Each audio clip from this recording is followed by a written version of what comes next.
Alors bonjour à toutes et à tous, aujourd'hui je vais vous introduire une série de 23 vidéos portant sur les design patterns. Cette série vous présentera et expliquera les 23 principaux design patterns, et en plus je vous donnerai des exemples implémentés en PHP que vous pourrez très bien reproduire pour d'autres langages comme le C# ou bien Java. Alors on peut déjà se demander qu'est-ce qu'un design pattern. Pour répondre, je dirais que les design patterns sont des idées abstraites pour résoudre des problèmes assez récurrents et qu'elles utilisent énormément les principes de la programmation objet, que vous devez d'ailleurs maîtriser pour la bonne compréhension de toutes les vidéos. D'ailleurs, c'est justement parce que le design pattern est une idée abstraite et n'est pas un composant d'un langage que vous pourrez suivre cette vidéo même si vous ne maîtrisez pas PHP. Alors maintenant qu'on sait tout ça, on pourrait se demander pourquoi utiliser un design pattern. Alors il y a 3 raisons pour cela. La première raison, c'est d'accélérer le processus de développement en fournissant un paradigme de développement éprouvé. Qu'est-ce que j'appelle par paradigme de développement? C'est-à-dire c'est une habitude, une sorte de template qu'on a en tête qui va nous permettre de résoudre un problème très rapidement et donc accélérer le développement de l'application.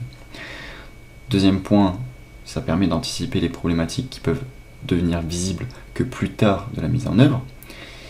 Et enfin, ça permet aussi d'améliorer la lisibilité du code en fournissant une standardisation donc de la structuration du code. Alors, il permet aussi de mieux faire évoluer le code et est un élément primordial pour créer du code robuste et évolutif. Les design patterns suivent aussi le principe solide. Donc ce n'est pas une vidéo dédiée, mais je vais en rappeler les principes.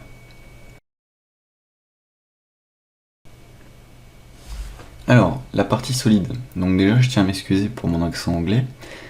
Alors, on aura le S pour Single Responsibilities Principle, donc une responsabilité unique, c'est-à-dire une classe, une fonction, une méthode qui doit avoir une et une seule responsabilité. On a le O pour Open Closed Principle, donc ouvert, fermé. Une entité applicative, telle une classe, une fonction, un module, doit être fermée à la modification directe, mais ouverte à l'extension. Ensuite, on a le L pour Liskov Substitution Principle, donc la substitution de Liskov. Une instance de type T doit pouvoir être remplacée par une instance de type G si G sous-typé de T sans que cela ne modifie la cohérence du programme. Aussi, on a le I pour Interface Segregation Principle, donc la ségrégation des interfaces, c'est-à-dire préférer plusieurs interfaces spécifiques pour chaque client, plutôt qu'une seule interface qui sera générale.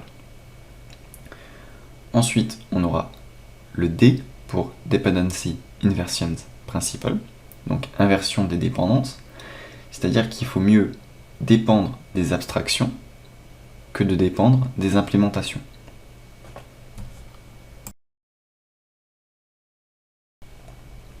Alors, comment apprendre et regarder la série de la vidéo?